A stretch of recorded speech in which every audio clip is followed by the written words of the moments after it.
So hello guys, welcome to our new video. तो आज की इस वीडियो में हम देखने वाले हैं जावा स्क्रिप्ट में डेटा टाइप्स क्या होते हैं। तो यहाँ पे मैंने अपना वीएस कोड ओपन कर लिया है और यहाँ पे मैं एक फाइल बनाता हूँ। थर्ड क्लास है ये हमारी आज।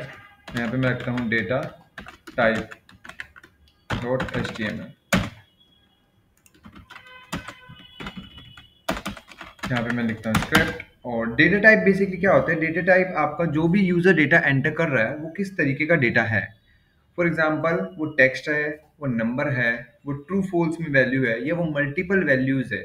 वो डिपेंड करता है, या उन्हें कोई डेटा एंटर ही नहीं करा तो वो डिपेंड करता है कि वो कौन सा डेटा टाइप डाल रहा है। तो यहाँ पे डिफरेंट तरीके के डेटा टाइप होते हैं। जैसे कि अगर यहाँ पे हम देखें तो सबसे पहला होता है आपका यहाँ पे स्ट्रिंग। स्ट्रिंग जो लिखा जाता है वो सिंगल कोट और डबल कोट्स के साथ लिखा जाता है। देन उसके बाद आता है आपका यहाँ पे नंबर। नंबर जो होता है 1 2 3 4 में लिखा जाता है। देन उसके बाद आता है आपका बूलियन। बूलियन जो होता है वो ट्रू फॉल्स में लिखा जाता है। देन फोर्थ होता है आपका यहाँ पे एरे। एरे जो डिफाइन किया जाता है इसमें मल्टीपल वैल्यूज को स्टोर किया जाता है एक वेरिएबल के अंदर। तो जिसने वेरिएबल्स नहीं पढ़ा उसे पिछली वीडियो देखनी पड़ेगी, तभी उन्हें ये वीडियो समझ में आएगी कि बेसिकली वेरिएबल्स क्या होते हैं, मैं किस चीज़ के बारे में बात कर रहा हूँ। और इससे ये डिफाइन किया जाता है स्क्वायर बेसिस के साथ एरे को, और इसके अंदर मल्टीपल वैल्यूज स्टोर कर सकते हैं। देन उसके बाद आता है ऑब्जेक्ट। ऑब्जेक्ट को डिफाइन किया जाता है कर्ली ब्रेसेस के साथ। इसके ऊपर हम बाद में बात करेंगे, वो भी एकदम डेप्थ में, कि एरे क्या होता है, ऑब्जेक्ट क्या होता है, किस तरीके से यूज किया जाता है इनको। देन उसके बाद सिक्स्थ आता है आपका अनडिफाइंड। एंड देन उसके बाद सेवंथ आता है आपका नल। तो इस तरीके से आपके जो 7 तरीके के डेटा टाइप्स होते हैं जावास्क्रिप्ट में। अब यहाँ पे एक एक एग्जांपल दिखाता हूँ मैं आपको। जैसे सबसे पहले मैं एक वेरिएबल में लेता हूँ लेट, और मान लो मैंने लिया str इक्वल टू, यहाँ पे लिखता हूँ मैं एक स्ट्रिंग, जो कि मेरा यहाँ पे लिख देता हूँ फॉर एग्जांपल मोहन। तो ये मेरा क्या स्ट्रिंग है? क्यों? क्योंकि मैंने डबल कोट्स के अंदर लिखा है। अगर मैं इसे सिंगल कोट्स के अंदर लिखता तो भी ये स्ट्रिंग ही कहलाता। लेकिन आप फॉर एग्जांपल आप कहते हैं कि भाई मैं आपकी बात पर विश्वास नहीं कर रहा, आप मुझे दिखाइए कि स्ट्रिंग है। तो मैं दिखाता हूँ। यहाँ पे आप क्या करेंगे, यहाँ पे आप लिखेंगे डॉक्यूमेंट डॉट राइट, और यहाँ पे अगर आपको इसका डेटा टाइप चेक करना है तो चेक करने के लिए हम यहाँ पे यूज करते हैं टाइप ऑफ, और देन उसके बाद यहाँ पे str। तो इस तरीके से हम यहाँ पे लिखेंगे, और मैं इसे राइट क्लिक करके ओपन विद लाइव सर्वर करूंगा। तो आपको इसका जो डेटा टाइप है वो खुद ही शो हो जाएगा कि इसका डेटा टाइप कौन सा है। तो आपको यहाँ पे दिख रहा होगा स्ट्रिंग, कि इसका जो डेटा टाइप है वो क्या है? स्ट्रिंग है।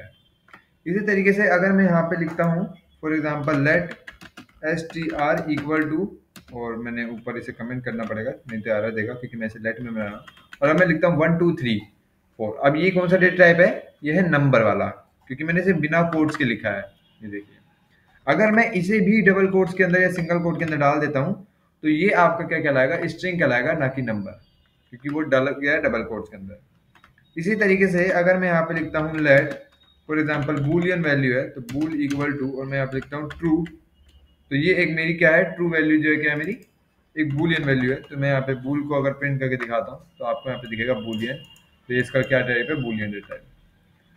देन इसी तरीके से आप एरे ऑब्जेक्ट इनका अगर डेटा टाइप चेक करेंगे तो ये आपको बेसिकली दिखाने वाले हैं ऑब्जेक्ट, यानी एरे का अगर टाइप चेक करते हैं। फॉर एग्जाम्पल मैं एक बनाता हूँ यहाँ पे ARR equal to square basis.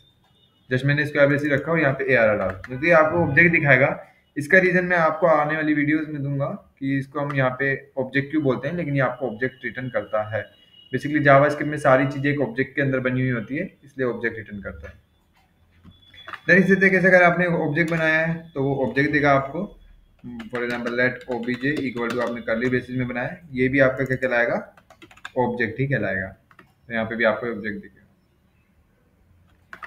Then उसके बाद यहाँ पे आता है आपका अनडिफाइंड। तो अनडिफाइंड बेसिकली वो वेरिएबल होता है जिसको आपने कुछ बनाया नहीं, फॉर एग्जांपल ABC। तो यहाँ पे आपको दिखा देगा अनडिफाइंड, क्योंकि ये कोई वेरिएबल बना ही हुआ है। देन अगर आप यहाँ पे लिखते हैं फॉर एग्जांपल किसी की वैल्यू नल रखते हैं, for example let n equal to, और यहाँ पे मैं डिफाइन करता हूँ नल। और अब मैं अगर n का डेटा टाइप चेक करूँगा तो ये भी आपको क्या दिखाएगा? ऑब्जेक्ट ही दिखाएगा, ये नल नहीं दिखाएगा। तो इनका ध्यान रहे, इनका डेटा टाइप ऑब्जेक्ट होता है। इंटरव्यू में पूछा जाता है कि एरे का डेटा टाइप क्या होगा और नल का डेटा टाइप क्या होगा, अगर हम चेक करते हैं तो इस चीज़ों का ध्यान रखें। और यही हमारा था डेटा टाइप का टॉपिक। देन आने वाली वीडियोस में हम ऑपरेटर्स पढ़ेंगे। तो अभी के लिए इतना ही, मिलते हैं फिर नेक्स्ट वीडियो में। Thanks for watching. बाय।